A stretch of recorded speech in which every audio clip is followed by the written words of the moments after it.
বন্ধুরা নমস্কার।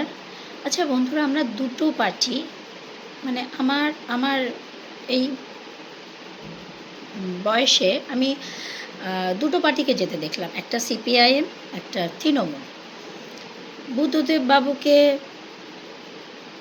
পার্টি আমি কিছু বুঝি না, কিন্তু বুদ্ধদেব বাবুকে ভীষণ ভালো লাগতো। আমি অনেক পোস্ট করি ওনাকে নিয়ে, আমার ভালো লাগে, ব্যক্তিটাকে ভালো লাগে। আর তৃণমূলের কাউকে নিয়ে আমি পোস্ট করি না, কেন আমার কাউকেই ভালো লাগে না। আর সবথেকে বড় কথা, বুদ্ধদেব বাবুর কতগুলো জিনিস আমাকে খুব টাচ করেছিল। আমি পার্টি পলিটিক্স বুঝি না আমি, কিন্তু সাধারণ মধ্যবিত্ত ঘরের বউ হয়ে, সাধারণ নর্মালি হয়ে টেনেছিল। কিছু কোনো ভালো জিনিস তো হয়, খারাপ জিনিস টানে, নাহলে ভালো জিনিস টানে। বুদ্ধদেব বাবুর কিছু জিনিস আমি জানি না, নিশ্চয়ই তেনাদের কিছু ছিল, তাই তো পার্টিটা শেষ হলো। আমি এসব নিয়ে কথা বলছি না, আমি বুদ্ধদেব বাবুকে নিয়ে কথা বলছি। আমি ভিডিওতে দেখতে পাই উনি যেদিন সই করে লাস্ট চেয়ারটা ছেড়ে দিয়ে চলে আসলেন, খুব সম্ভব 4:15 বাজে, আমি যতদূর দেখেছি। আমার ভালো লাগে, আমার পোস্ট করা আছে, তো আমার ভালো লাগে। কিন্তু প্রকৃত যারা সিপিএম করে, আমি এবারও আমাদের 2026-এর ভোটে আমি দেখেছি আমাদের বুথে 122 নম্বর ওয়ার্ডে সিপিএমের যে চেয়ারটাই ছিল, চেয়ারটায় সিপিএমের একটা লাল ছাতা এবং 4 জন বসেছিলেন।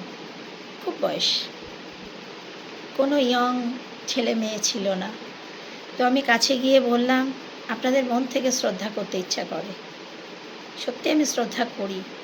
আমি রাস্তা দিয়ে যখনই যাই ওনাদের দেখে আমার মনে হয় আমি স্কুটি থেকে নেমে ওনাদের প্রণাম করি বা কথা বলি, কাকু ভালো আছেন, দাদা ভালো আছেন, মন থেকে ইচ্ছা করে। কেন জানেন তো? ওদের বাবাও একটা, মাও একটা,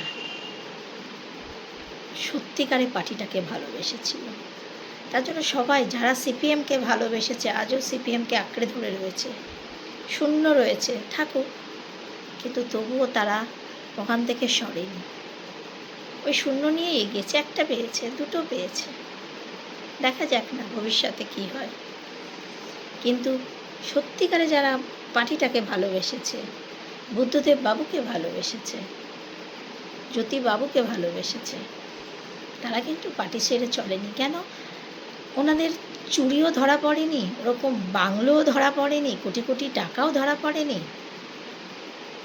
আর তৃণমূল আমলে 1 মাস হয়ে গেল, প্রায় 1.5 মাস হয়ে গেল, রেজাল্ট বেরিয়ে গেছে, এখনও চোর ধরে যাচ্ছে, এখনও কোটি কোটি টাকা, কখনো পাটের জমিতে, কখনো জলের ভেতরে, কখনো বাংলো বাড়িতে, কখনো কলেজে, কখনো সুরুচির সঙ্গে। মানে এই তো আমরা দেখেই যাচ্ছি, বেরিয়েই যাচ্ছে, টাকার আর শেষ নেই, টাকা বেরিয়েই যাচ্ছে। আর মমতা ব্যানার্জি কখনো দল ভালো তৃণমূল, কখনো খারাপ তৃণমূল, কখনো নতুন তৃণমূল, ওরা আজও এ করে যাচ্ছে।